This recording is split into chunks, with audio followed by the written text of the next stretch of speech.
Hey, everybody.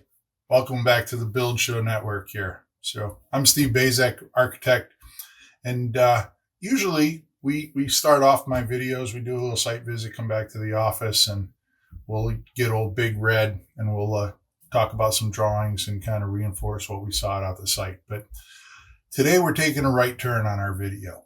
I recently had a client of mine, a former client, that we built a near passive house, zero energy house for that he's living in. He did his own video to talk about what he did out there. And I thought it would be really, really important for you all to see what we did out there and hear, my client Richard actually talk about what we did.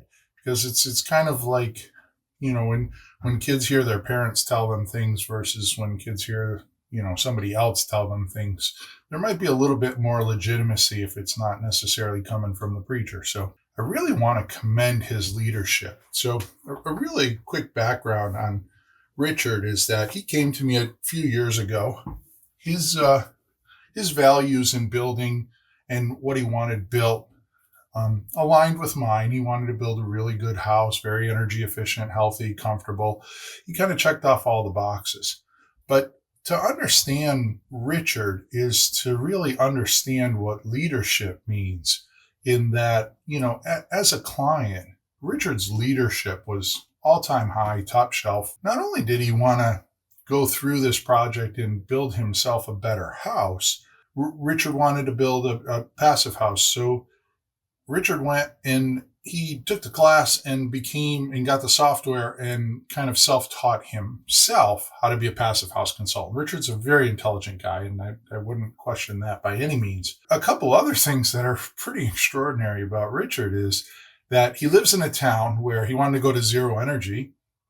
His town's lighting department didn't conform or align with thoughts of buying back electricity and all of this. So what Richard did over the last couple of years was get out there and got himself nominated as the lighting commissioner for the town so he could change the policy.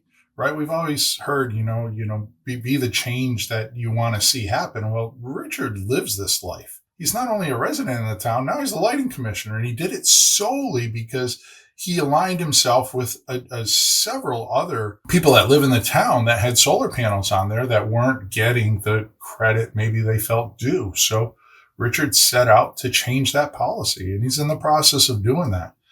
Meanwhile, he lives in a near passive house, zero energy house that he built. Yes, it's zero energy. It's passive house. It's on a very challenged site. The site was, I believe, about 400 feet in length. But the interesting thing is in that 400 feet, it dropped about 200 feet. So it's on the backside of a ski resort, backside of a mountain or ski resort. So there's a lot of water management issues and stuff, but you get a beautiful view to the city of Boston about, I don't know, it's probably about 30 miles away, but you can literally see into the city from his site. When you see his house, this is, it's a beautiful little house. It certainly checks all the boxes for what they wanted it to do. But it's not an over the top crazy budget house. This is, Richard and his wife made decisions that, probably most of America could make.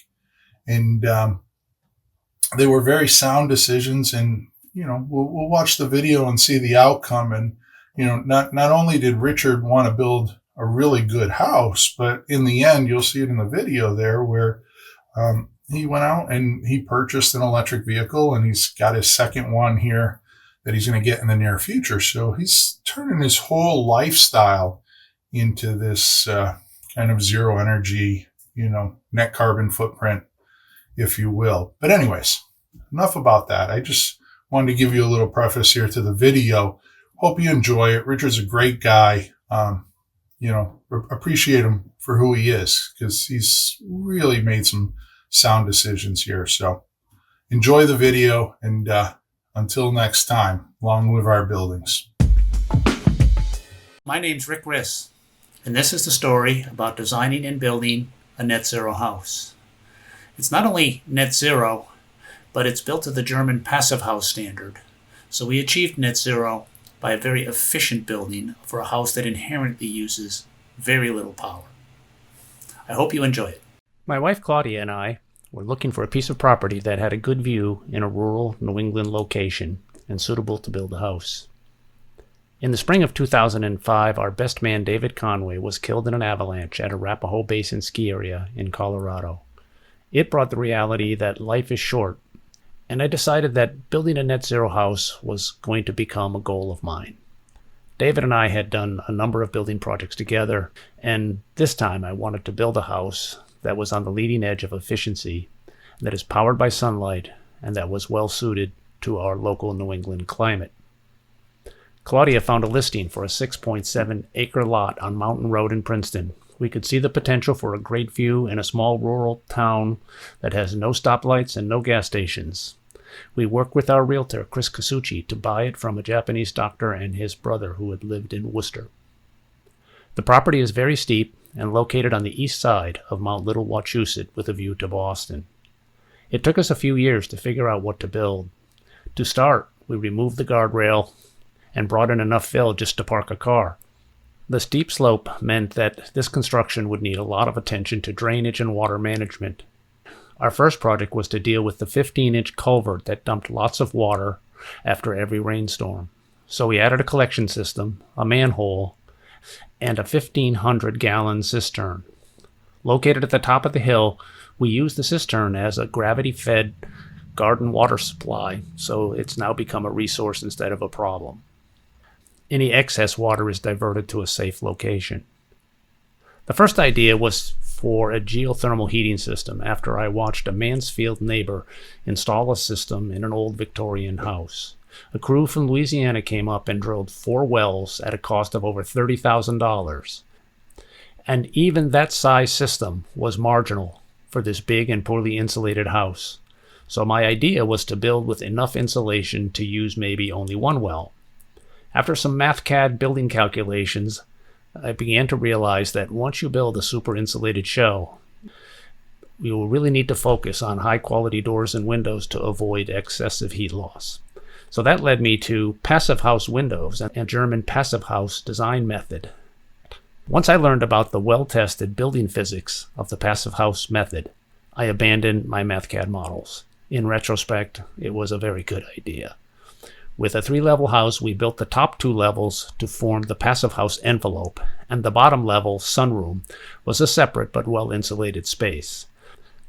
The passive house method is a tedious effort with incredibly more detail than I would have imagined in my MathCAD house models. The goals for this house were documented in a functional requirement specification. The idea is to figure out what's important and to make sure at the end of the project we minimize the "I wish I had thought about that at the beginning" type of scenario. There was only one main function we had to give up on, and that was driving into a protected space at kitchen level to unload groceries. Turns out, in decent weather, we stop at the top of the driveway if there's a lot to bring into the kitchen. Otherwise, we just drive down into the garage and need to carry a few groceries upstairs, but at least it is all out of the weather. So I found an architect that had built most of the early passive houses in Massachusetts. That's Steve Baczek. Steve relied on passive house experts, and I hired an experienced passive house consultant, Mike Duclos, who worked with Steve.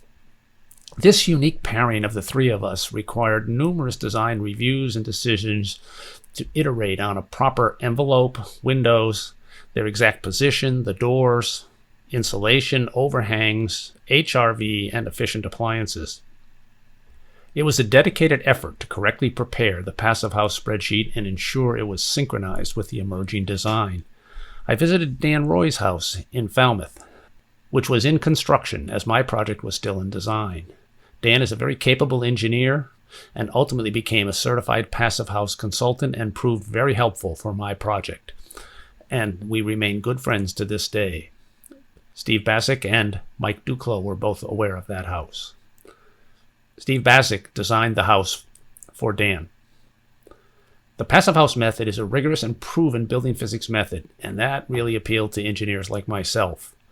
While it looked like this project would have met the Mass Save Tier 3 requirements for a big tax credit, the town of Princeton does not participate with the Mass Save program. So there was no economic benefit to pay for the inspections needed to get Passive House certification. However, I still ended up faithfully designing and building to the Passive House standard and did achieve a HERS rating of -2. A HERS rating of 100 is average for a new house, and a HERS of 0 is a net zero house. With the design in hand, I found an experienced contractor, Brian Del Maso, from BMK Associates. And Brian brought many skilled contractors to site, but he let me manage some of the contractors, and Brian and I split the work. I handled the design, the heat recovery ventilator, the footbridge, the heat pump, the water well, the insulation, and all the site work. My son Jeremy did all the tile work and helped me install the HRV and central vac.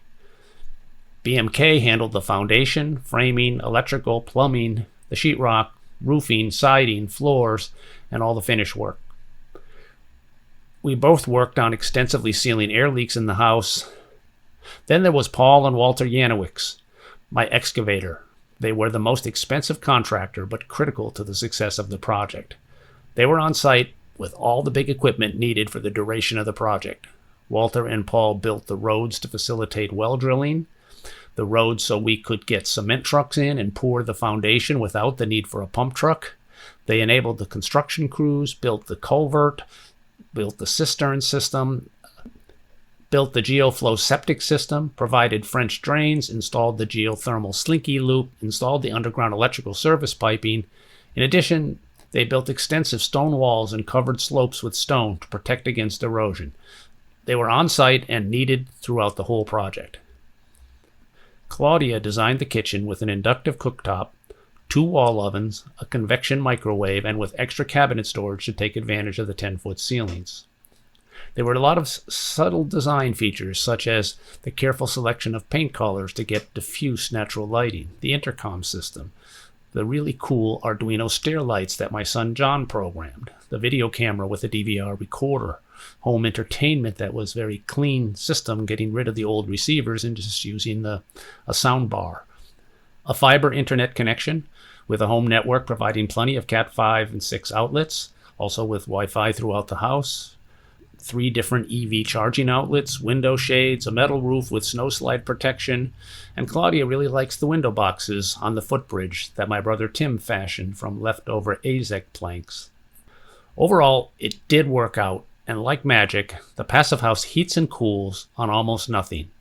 It is amazing to see how little mechanical assistance the house needs to stay comfortable. Compared to any other house I've ever lived in, this house is just naturally at the right temperature and humidity.